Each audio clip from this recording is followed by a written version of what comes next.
Hello, hello, hello. This is Joyce and Medusa's Frame. Thank you so much for checking in. Today, what I have for you is a compilation of a Sunday spent in the southern portion of Volusia County, specifically New Smyrna Beach and Port Orange, where there are some interesting and significant archaeological ruins, as well as, shall we say, Indian mounds. Though, of course, we know Indian mounds actually are America's pyramids, but you can't say pyramids in America because the powers that be want you to believe that this is the new world, when indeed it's the old world. Anyway, so I have several video clips for you. I apologize, I took them on my phone because I left my GoPro at home. So, here we go.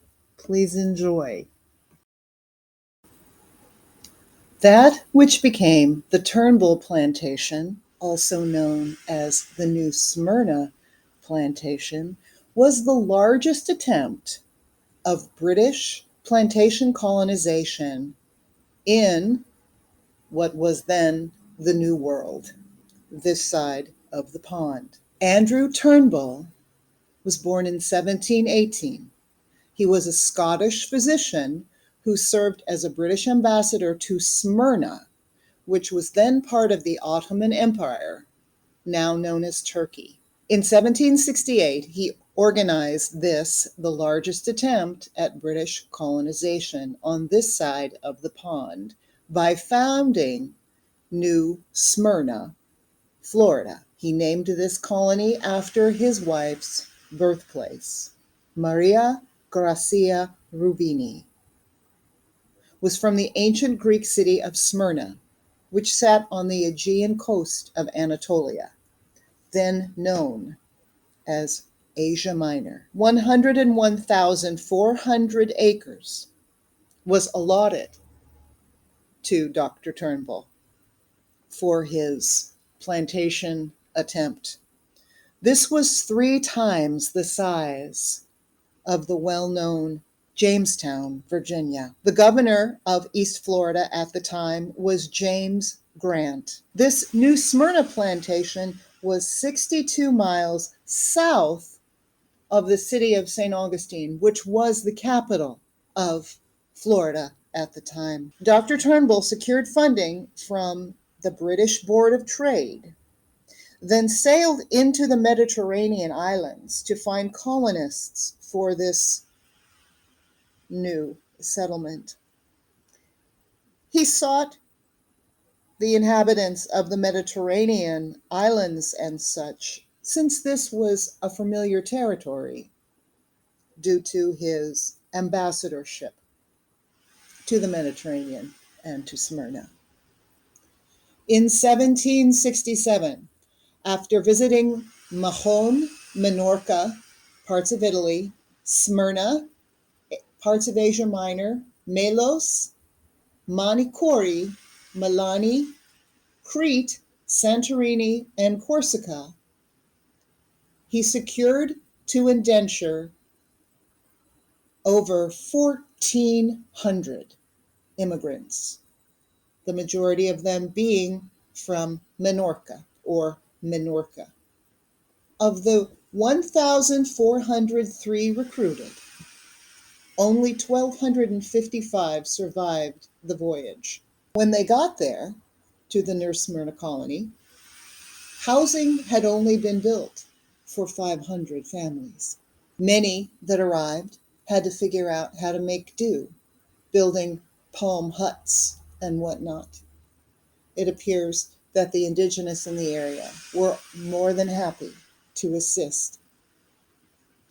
The plantation was known for very high quality indigo, hemp, and sugarcane, though other things were cultivated there, including cattle.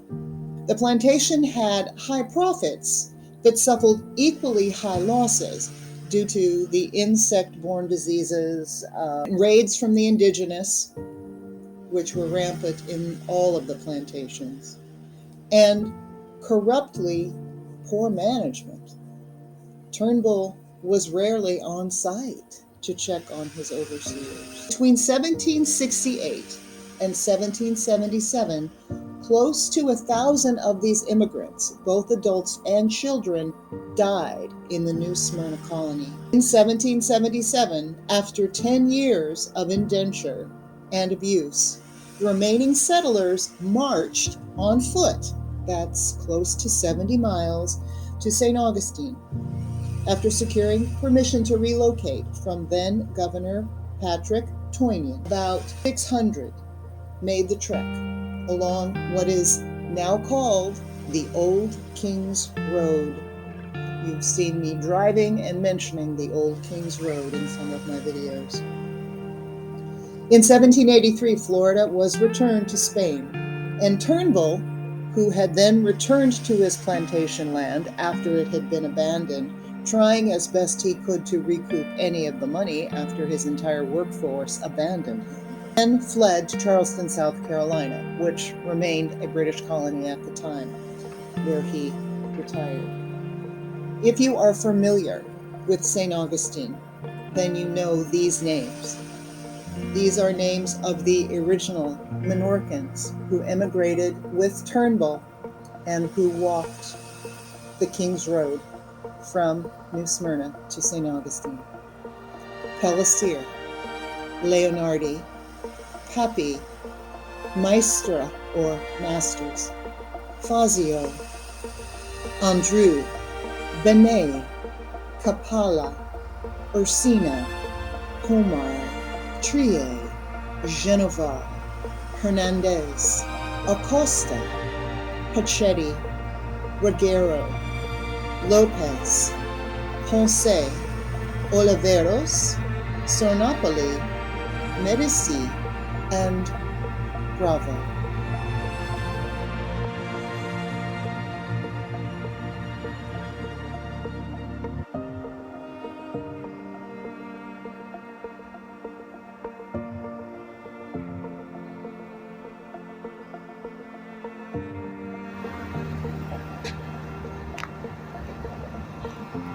Masonic Lodge. Look at those columns. My goodness. It's right here on the Intercoastal Waterway in New Smyrna Beach. And I want you to notice where I'm standing. Look at all these shells. And there's an old ruin there. So, what on earth did they build this old ruin on, where all these shells are? It couldn't have been anything indigenous, could it? Oh no, it couldn't possibly be. To this ruin here.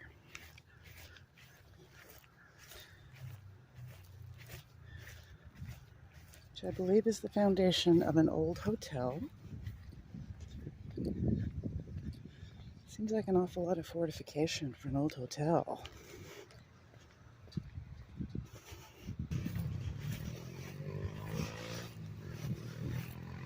So we're looking at the Intracoastal Waterway.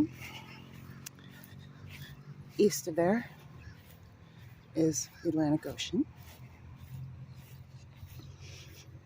Old Fort Park. Lovely old coquina.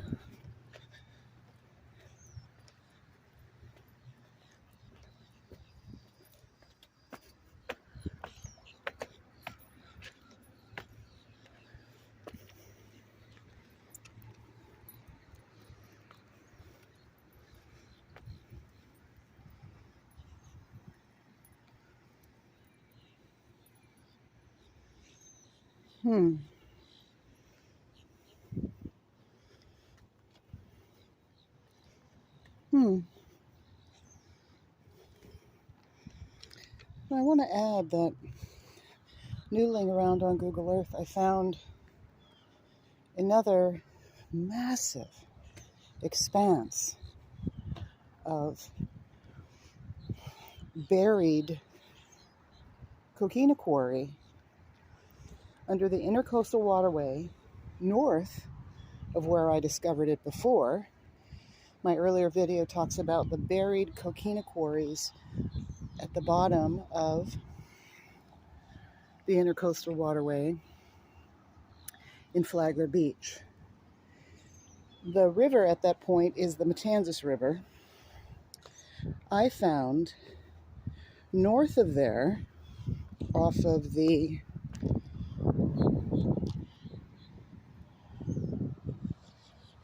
Tolomato River portion of the Intracoastal Waterway, almost into the city of Jacksonville, massive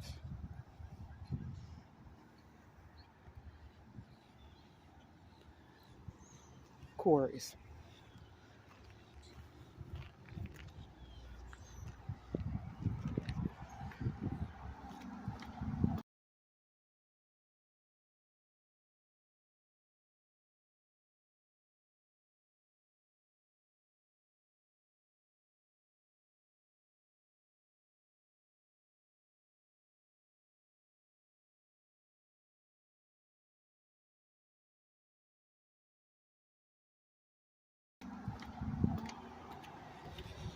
Now, if only I can find the coquina structures that they served. There's a lot of coquina quarried in there. So here we go. I'm going to read this sign. This is the site of Sheldon's New Smyrna Hotel. This coquina foundation rests within a shell midden from the Timucuan Indian era. Mystery still surrounds the origins of the foundation. Jane and John Sheldon built a large hotel on this mound circa 1859. That's Flagler time. During the Civil War, the structure was destroyed by cannon fire from the Union ships. After the Civil War, Jane Sheldon built a smaller structure that served as a pioneer general store, port collector's office, boarding house, and print shop, which published the Florida Star, one of the region's early newspapers. Structural problems forced the building's removal, circa 1900.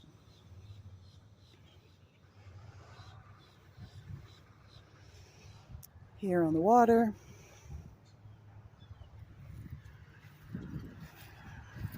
next to the very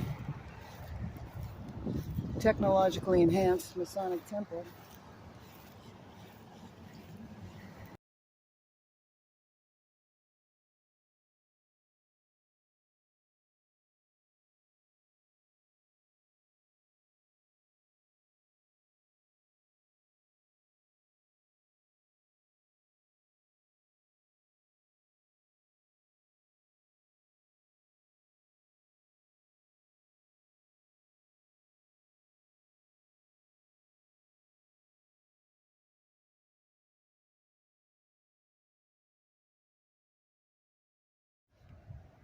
This is said to be the oldest cemetery in New Smyrna Beach.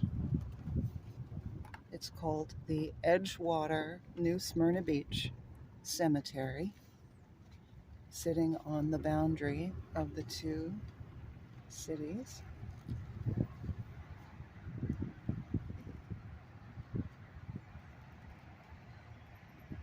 I'm going to get out and walk around.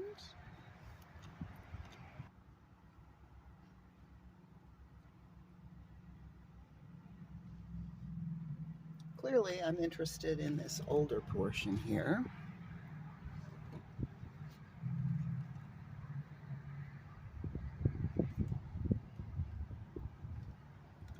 Which seems to be in the center of the cemetery, with the newer additions on either side.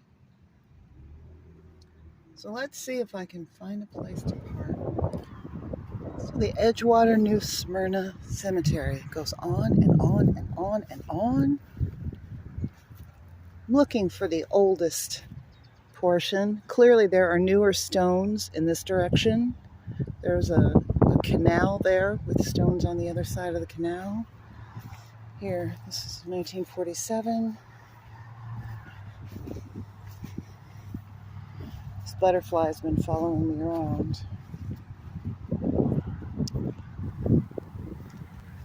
Yes, I'm intrigued with what appears to be this older portion. Here we've got 1957.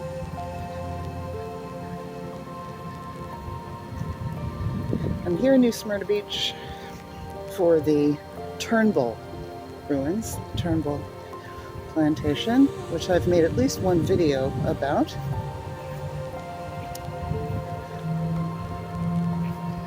1985, 1935. Oh, it's a vein.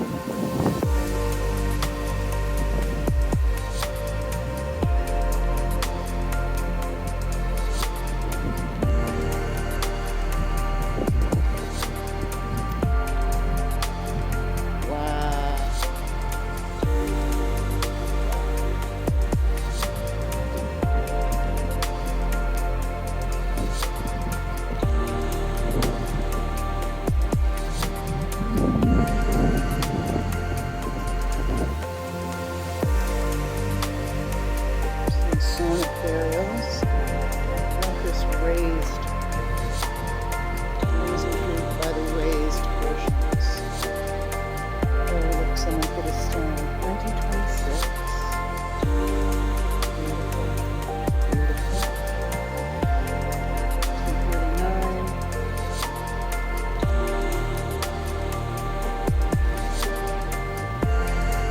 Oh, Korea, World War II. 1944.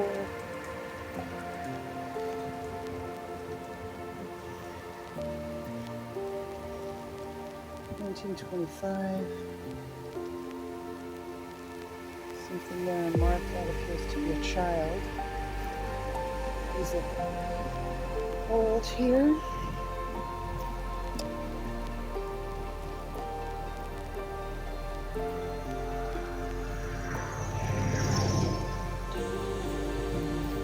Uh, 18. That's an 18 something. Goodness.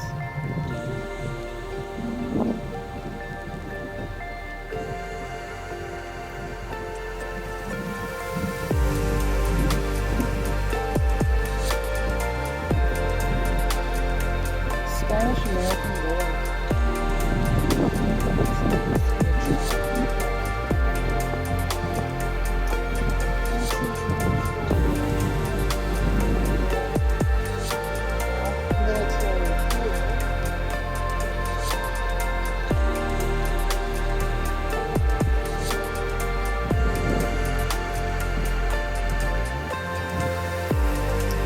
Now that's unfortunate. That appears to be damaged.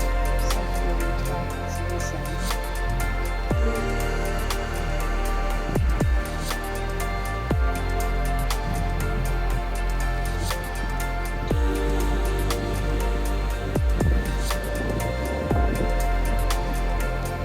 These under the trees, that one's quite old and illegible. That one is no longer to me. 1923. These are all in a family plot, so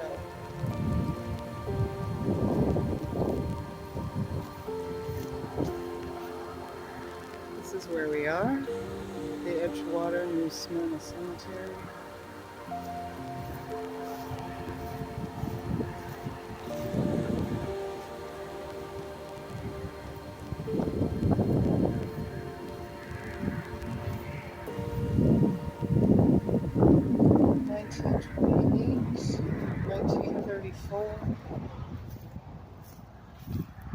Got a military stone there right next to the road.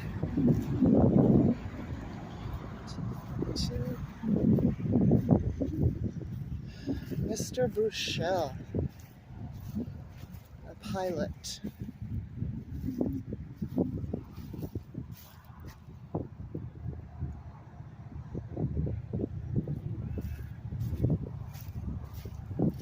I'm so intrigued by the raised ones. 1921.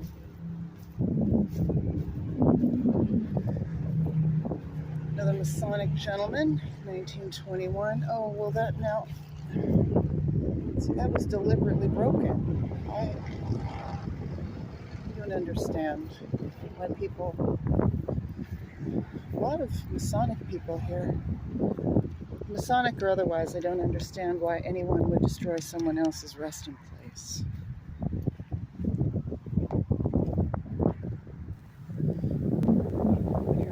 child here. This lovely one here. 1918. Family plot here.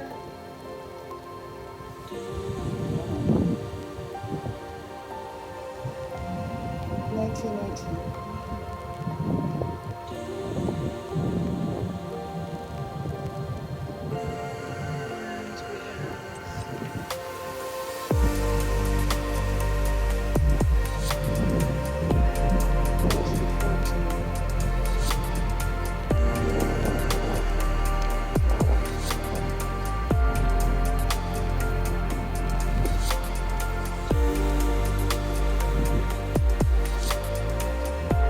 A lot of Masons.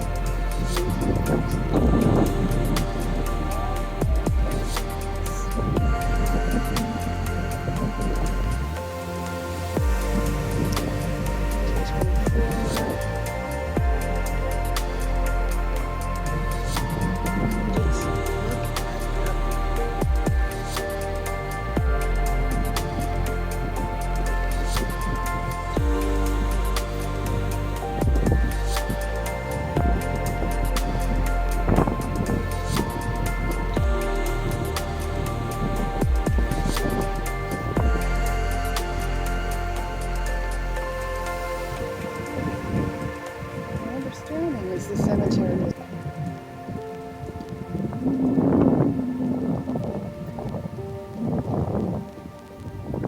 I do think we've passed at least one 1800s burial.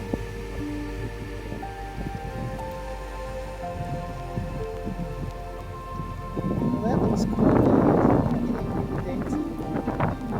The family plot. 2 trees at one time. 1922, someone and his wife. A fallen stone wall. 1926.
Passed away.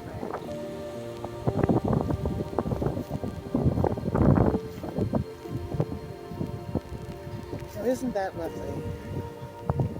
Surrounded with those shrubs. Beautiful. Beautiful. This appears to be another military plaque. I can't read. Sergeant. I can make out sergeant.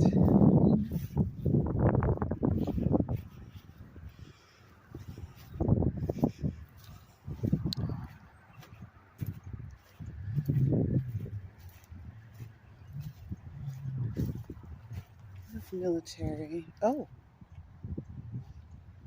Is it? The woman, the wives portion of the Masonic order was something of the star, right?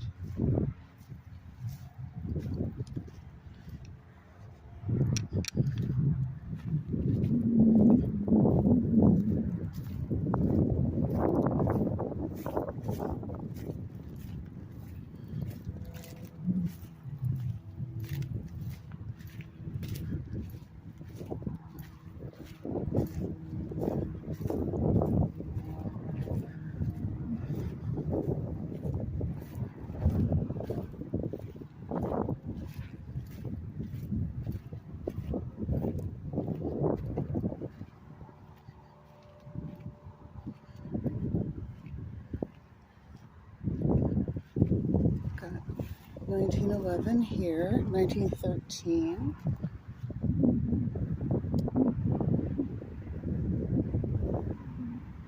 (1903) FU of A, Fraternal Union of, I don't know what that means, FUOA. He passed away in 1903. This one cannot be read. Yeah, this section here seems to be the oldest. Can't be read.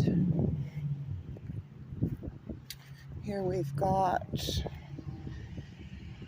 yeah, I can't read it.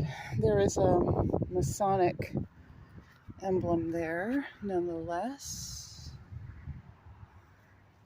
And again, can't be read.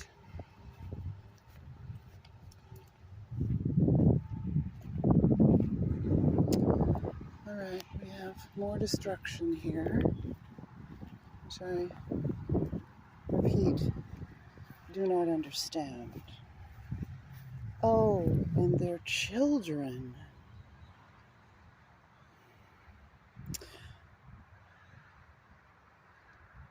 Two children don't appear to have even been 5 years old, died, and we're here. We have a baby here that died the year of her birth.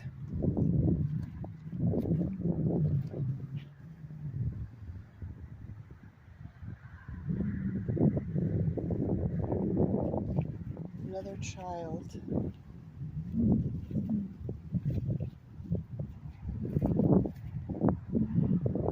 Curry seems to be a significant name here.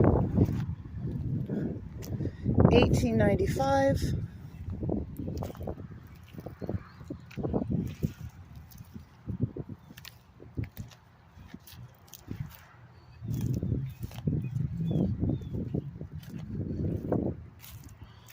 (1889), 1904. Look at those lovely calla lilies. 1900. This appears to be a child based on size. It says baby, but I can't read the details. That appears to be another baby.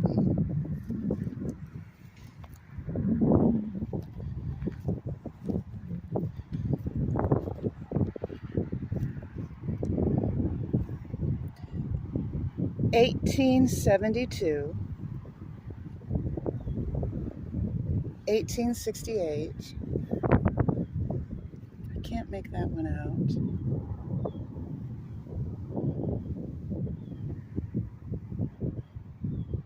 Can't make that out. 1907. Early 1900s. This is a lovely place of rest under here. We have a columbarium back there for the Wilkerson family. Appear to be some veteran placements right under this beautiful tree, but I can't read the detail. Okay, so the placements there for the Wilkersons, and then here are the columbarium. I would imagine these might all be Wilkersons as well.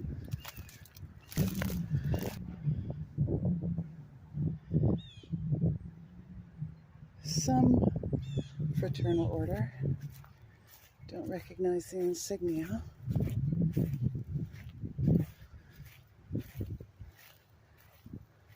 (1918).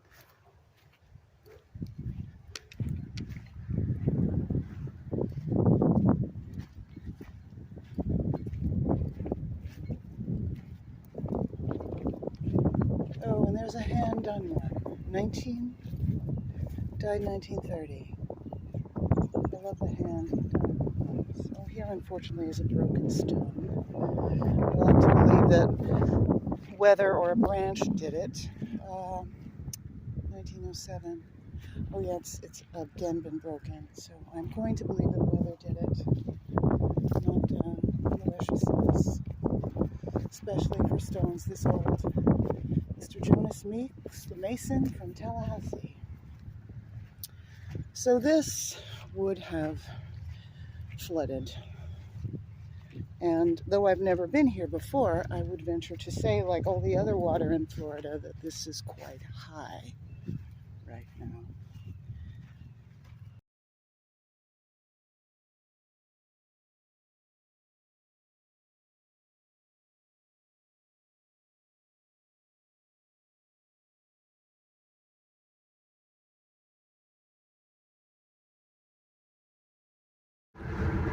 So we're coming over the Causeway Bridge, which is also State Road 44,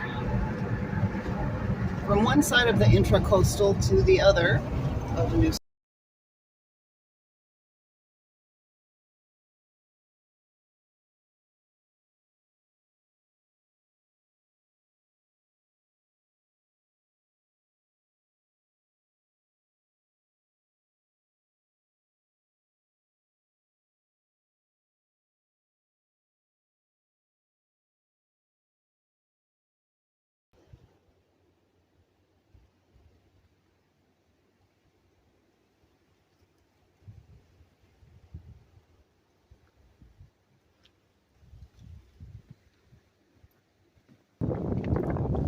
So here we are on Canaveral National Seashore. We are walking into the Turtle Mound Indian Ruins Archaeological Site.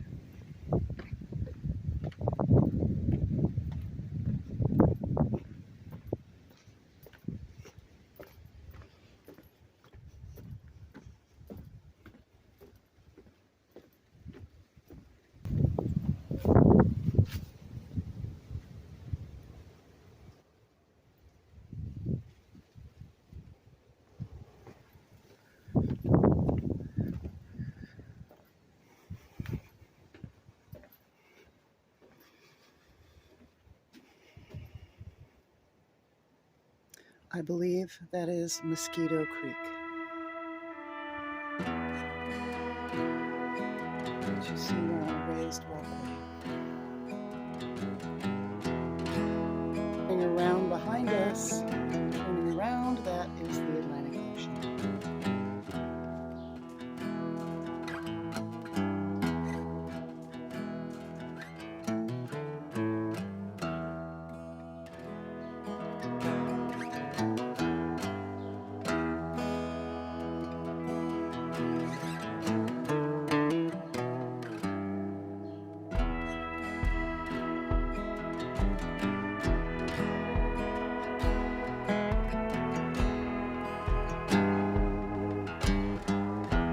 Rise of the walkway lets you know how tall it is here. Beautifully cool day. As is not unusual for this area here, we've got a little volunteer papaya right there, full of flowers.